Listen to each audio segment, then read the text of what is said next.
Hello friends, welcome back to my channel. ये तो आप सब लोग जानते हैं कि केले आकार में मुड़े हुए होते हैं या यूँ कहें तो टेढ़े होते हैं। पर क्या आप बता सकते हैं कि ये केले टेढ़े ही क्यों होते हैं? और ब्लूटूथ तो आप सब ने इस्तेमाल किया ही होगा, पर क्या आप जानते हैं कि ब्लूटूथ को ब्लूटूथ ही क्यों कहते हैं? और क्या आपको पता है कि एरोप्लेन में जो विंडो के नीचे छोटा सा छेद होता है वो क्यों होता है? तो इन सारे फैक्ट्स का आंसर जानने के लिए और भी बहुत सारे अमेजिंग फैक्ट्स जानने के लिए मेरी इस वीडियो को लास्ट तक देखिएगा। और अगर वीडियो पसंद आए तो लाइक और शेयर करना मत भूलिएगा और मेरे चैनल को सब्सक्राइब भी कर दीजिएगा। तो चलिए इस सुपर इंटरेस्टिंग वीडियो को स्टार्ट करते हैं। फैक्ट नंबर 1, क्या आपको पता है कि जो बनानास होते हैं वो कर्व यानी कि मुड़े हुए क्यों होते हैं? दरअसल बनानास एक यूनिक प्रोसेस से गुजरते हैं जिसका नाम नेगेटिव जियोट्रॉपिज्म है। इस प्रोसेस में बनानास जमीन की तरफ उगने के बजाय सन की ओर मुड़कर उगने लगते हैं। बनाना ग्रेविटी के अगेंस्ट उगता है जिसके कारण इसका शेप कर्व हो जाता है। अब आप सोच रहे होंगे कि क्यों ये ग्रेविटी के अगेंस्ट उगता है। इसका जवाब बनाना के बोटानिकल हिस्ट्री में है। वो ये है कि बनानास जो कि रेन फॉरेस्ट के मिडिल लेयर से ओरिजिनेट हुआ था, वहाँ पर बहुत कम सनलाइट आता था। बनाना सनलाइट की ओर स्ट्रेट निकलता था जो कि साइड से आता था प्लांट में। तब बनाना प्लांट के एक साइड पर ज्यादा प्रेशर पड़ता था और प्लांट डिसबैलेंस होकर गिर जाता था। तो इसी कारण बनानास ने एक वे डेवलप कर लिया जिससे कि उसे सनलाइट भी मिल सके और प्लांट भी डिसबैलेंस ना हो। और इसी प्रोसेस को नेगेटिव जियोट्रॉपिज्म कहते हैं। और इसी डिसबैलेंस होने के कारण बनाना ग्रेविटी के अगेंस्ट उगने लगी। तो आपको ये फैक्ट कैसा लगा मुझे कमेंट कर जरूर बताइएगा। फैक्ट नंबर 2, क्या आपको पता है कि जो ब्लूटूथ टेक्नोलॉजी है उसमें जो ब्लूटूथ वर्ड है वो कहाँ से आया? ब्लूटूथ वर्ड को 10th सेंचुरी के राजा हेरल्ड ब्लूटूथ गोरमोसन के नाम पर रखा गया है। हेरल्ड गोरमोसन बहुत पहले डेनमार्क और नॉर्वे के राजा थे। उन्होंने एक ही किंगडम में डेनमार्क और नॉर्वे को 958 से 985 तक पीसफुली यूनाइट करके रखा था। राजा हेरल्ड गोरमसन का एक टूटा हुआ दांत डार्क ब्लू और ग्रे कलर का था, इसलिए उनका निकनेम ब्लूटूथ पड़ गया। पर अब आप सोच रहे होंगे कि ब्लूटूथ टेक्नोलॉजी का नाम राजा हेरल्ड ब्लूटूथ गोरमसन के नाम पर ही क्यों पड़ गया? जिस प्रकार राजा हेरल्ड ब्लूटूथ ने डेनमार्क और नॉर्वे के लोगों के बीच आसान संपर्क बनाया और उन्हें इकट्ठा करके एक ही किंगडम में रखा, उसी प्रकार ब्लूटूथ वायरलेस टेक्नोलॉजी भी अलग अलग इलेक्ट्रॉनिक डिवाइसेस जैसे कि mobile phone, laptop, computer etcetera के बीच आसानी से संपर्क बना देती है और उन्हें एक साथ काम करने में मदद करती है। इसीलिए ब्लूटूथ टेक्नोलॉजी का नाम राजा हेरल्ड ब्लूटूथ के नाम पर पड़ गया। फैक्ट नंबर 3, क्या आपने कभी एरोप्लेन की विंडो के नीचे एक छोटा सा छेद या होल कभी नोटिस किया है? दरअसल प्लेन के विंडो को 3 लेयर से बनाया जाता है और बीच की लेयर में ये टाइनी होल होता है जिसको ब्लीड होल कहा जाता है। दरअसल जब प्लेन 35,000 फीट की ऊंचाई पर उड़ता है तब प्लेन में एयर प्रेशर बहुत कम हो जाता है। इसीलिए हवा के सही दबाव के लिए प्लेन के कैबिन को बाहर के हवा की तुलना प्रेशराइज किया जाता है और इसीलिए प्लेन के कैबिन में एयर प्रेशर को कम करने के लिए इस होल को बनाया जाता है। एक तरह से ये होल प्लेन के एयर प्रेशर को बैलेंस करता है। फैक्ट नंबर 4, आपने स्टैचू या प्रतिमा तो देखा ही होगा, पर क्या आपने कभी डबल साइडेड स्टैचू देखा है? यानी कि जिस स्टैचू के आगे किसी को बनाया गया हो और पीछे किसी और को बनाया गया हो। आप बोलेंगे ऐसा स्टैचू तो है ही नहीं, पर ऐसा स्टैचू है। इस पिक्चर में आप उस स्टैचू को देख सकते हैं। स्टैचू के पीछे साइड में मिरर लगा हुआ है और इस मिरर में स्टैचू के बैक में जो है वो दिख रहा है। इस स्टैचू को double statue of Mephistopheles and Margaretta के नाम से जाना जाता है। ये स्टैचू इंडिया के तेलंगाना स्टेट के कैपिटल हैदराबाद में है। ये स्टैचू हैदराबाद में सलार जंग म्यूजियम में है, तो इस स्टैचू पर एक लाइक तो बनता है।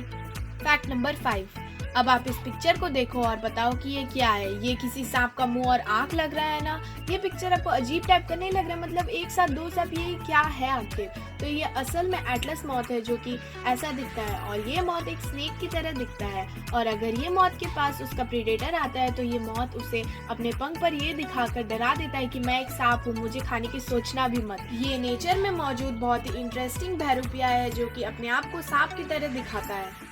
फैक्ट नंबर 6, ये पिक्चर को देखो, इसमें आपको बहुत सारे अलग अलग शेप और डिजाइन के स्टोन्स दिख रहे होंगे, पर एक्चुअली में ये स्टोन नहीं है, ये सैंड का मैग्नीफाइड इमेज है। जब सैंड को 300 टाइम्स बड़ा कर दिया जाता है तो वो कुछ ऐसा दिखता है। कितना अमेजिंग है ना?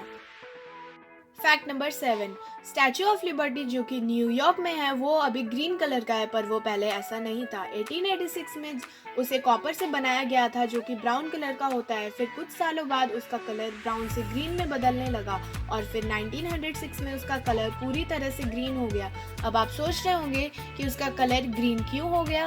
उसका कलर ऑक्सीडेशन के कारण ग्रीन हो गया। ऑक्सीडेशन वो प्रोसेस है जिसमें अगर कॉपर ऑक्सीजन से रिएक्ट करता है तो वो ग्रीन कलर का कुछ समय बाद हो जाता है और इसी के कारण स्टैचू ऑफ लिबर्टी का कलर ब्राउन से ग्रीन हो गया। फैक्ट नंबर 8, ये बहुत ही वियर्ड सा फैक्ट है।